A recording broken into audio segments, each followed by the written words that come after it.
अर्चनीय वंदनीय सद्गुरुदेव पूजनीय संतजन सदगुरु कबीर साहब के मौलिक ग्रंथ बीजक के उपदेश सुन रहे अध्यात्म प्रेमी सज्जनों, देवियों, माता एवं बहनों, इस धरती पर चार खानी अंडज, पिंडज, उष्मज और मानव, ये चार खाने के जीव निवास करते हैं, जिसमें सबसे श्रेष्ठ मानव है।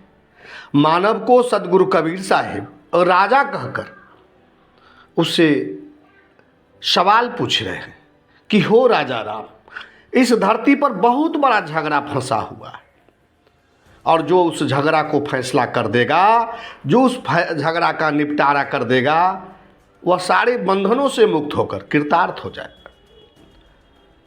यह उपदेश कबीर बीजक ग्रंथ के शब्द 112 में दर्ज है। आइए पहले चार पदों के इस शब्दों को सुनते हैं, फिर स्वतः झगड़ा का निपटारा हो जाएगा। सदगुरु कबीर साहब कहते हैं कि झगड़ा एक बड़ो हो राजा राम, जो निर्वारे सो निर्वाण। ब्रह्म बरा की जहाँ से आया, वेद बरा की जिन उपजाया। ईमन बरा की जेहि मन माना, राम बरा की राम ही जाना। भरमी भरमी कबीरा फिरे उदास, तीरथ बरा की तीरथ का दास। कबीर साहब दुनिया के लोगों से प्रश्न पूछते हैं कि झगड़ा एक बड़ो हो राजा राम, जो निर्वारे सो निर्वाण। ब्रह्म बड़ा है कि जहां से ब्रह्म उत्पन्न हुआ वह बड़ा है। दूसरा प्रश्न पूछते हैं कि वेद बड़ा है कि वेद को लिखने वाले बड़ा है। और तीसरा प्रश्न पूछते हैं कि मन बड़ा है कि मन को मानने वाले जीव बड़ा है। चौथा प्रश्न पूछते हैं कि राम बड़ा, ईश्वर बड़ा है कि ईश्वर को जानने वाला बड़ा है। और पांचवा सवाल पूछते हैं कि इस दुनिया के लोग भवसागर से पार होने के लिए तीर्थों में मारे मारे घूमते हैं, तो ये बताइए कि तीर्थ बड़ा है कि तीर्थों की स्थापना करने वाले भक्त लोग बड़े हैं। सदगुरु कबीर का अधिकांश जीवन काशी में ही व्यतीत हुआ और वहाँ बड़े बड़े वेदांती पंडितों का जमावड़ा रहता था। जब सदगुरु कबीर साहब ने पूछा कि हे चेतन सरकार, हे ज्ञान सम्राट मानव, एक बहुत बड़ा विवाद खड़ा है। ब्रह्म बड़ा की जहमा से आया, वेद बड़ा की जिन उपजाया। ये ब्रह्म बड़ा है कि ब्रह्म की जहाँ से उत्पत्ति हुई वह बड़ा है। वेद बड़ा है कि वेद के रचिता बड़ा है। तब काशी के वेदांती विद्वानों ने कहा कि ब्रह्म बड़ा है। संपूर्ण संसार को चलाने वाला ब्रह्म ही है और वह सर्वशक्तिमान, सर्वव्यापक, सर्वज्ञ और सभी जगह मौजूद है। रत्ती भर जगह ब्रह्म से खाली नहीं है। तब सदगुरु कबीर साहब उस पर संदेह करते हैं कि हम इस बात से सहमत नहीं हैं। जब सब जगह ब्रह्म ही है तो वेश्यालय में भी है, कसाई खाने में भी है, और हर जगह लूट मार हत्या बलात्कार होता है तो बलात्कार भी वही करवाता है। और उस ब्रह्म को देखा किसने? तब काशी के विद्वानों ने कहा कि हम लोग इतना नहीं जानते, हम वेद में लिखा है उसी के अनुसार जानते हैं कि ब्रह्म बड़ा है और उसी के कृपा से सारी घटनाएं घटती है। बेटा बेटी, पढ़ाई लिखाई, खेती बाड़ी, शादी विवाह, सब कुछ उसी के कृपा से होता है। उसी के अनुसार हम लोग मानते हैं।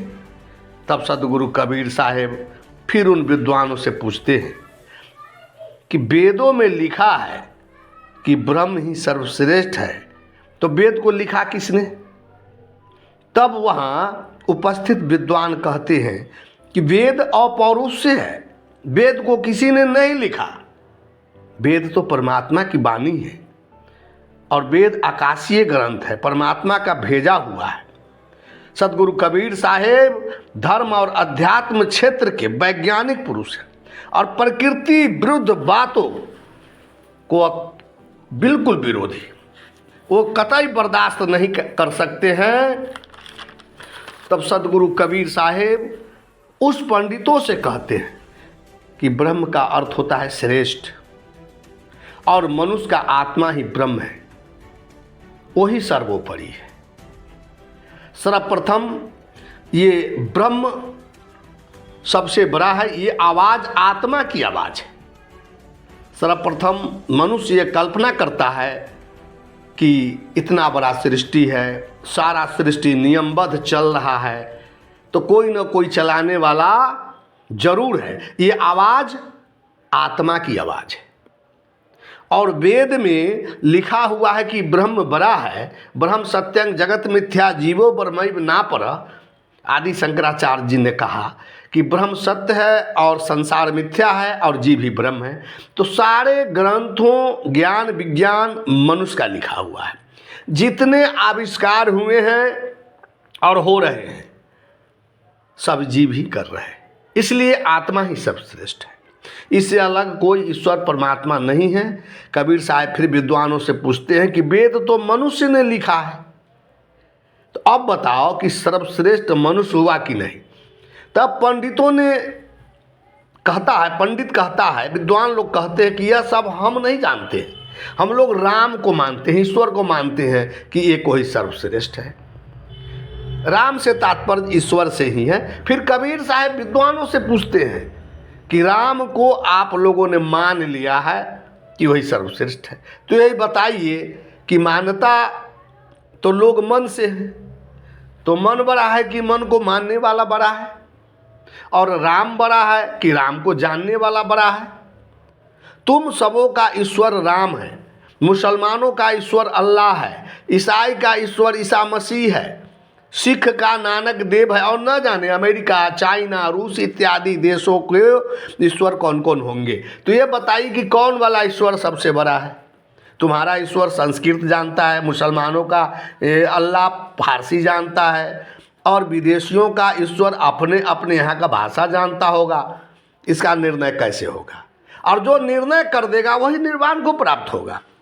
ये सभी लोग अपने अपने मन में कल्पना का लड्डू खा रहे हैं कि हमारा भगवान असली है। सच तो यही है कि मन को मानने वाला जीव ही है, चेतन आत्मा ही है। चाहे जहाँ के ईश्वर हो, सबकी कल्पना करने वाला चेतन आत्मा ही है, और वही श्रेष्ठ भी है। जीव से अलग कोई ईश्वर परमात्मा नहीं है। अब काशी के विद्वान कबीर साहब के नज़दीक नतमस्तक होते हुए कहते हैं कि साहेब, हम लोग उतना तो नहीं जानते। हम लोग जहाँ जहाँ तीर्थ लगता, तीर्थों में जाकर गंगा गोदावरी प्रयाग इत्यादि में स्नान करके भवसागर से पार हो जाते हैं। तब सदगुरु कबीर साहब कहते हैं कि तुम्हारा वो भी कल्पना का लड्डू खाना ही है। भरमी भरमी कबीरा फिरे उदास, तीर्थ बड़ा कि तीर्थ का दास। ये बताओ, तीर्थ बड़ा है कि तीर्थ को लगाने वाला बड़ा है? जहाँ जहाँ ऋषि महात्माओं ने ध्यान साधना किया, सत्संग प्रवचन किया, ज्ञान का उपदेश दिया, उसी जगह पर सारे तीर्थ लगा हुआ है। अब बताओ कि तीर्थ बड़ा है कि तीर्थ को लगाने वाला बड़ा है? और तीर्थ में अगर कोई न जाए तब क्या होगा? मनुष्य ही वह सर्वश्रेष्ठ प्राणी है। जहाँ चाहा वहाँ तीर्थ बना दिया। इस प्रकार सदगुरु कबीर साहब इस उपदेश के द्वारा लोगों को सांसारिकता और विषयाशक्ति से लौटकर वेद को, ज्ञान को एवं निज स्वरूप को समझने की प्रेरणा दी है। और यही उपदेश दिया है कि निज स्वरूप चेतन आत्मा ही सर्वश्रेष्ठ है, वही सारे ज्ञान विज्ञान का ज्ञाता है। साहेब बंदगी, साहेब बंदगी, साहेब बंदगी।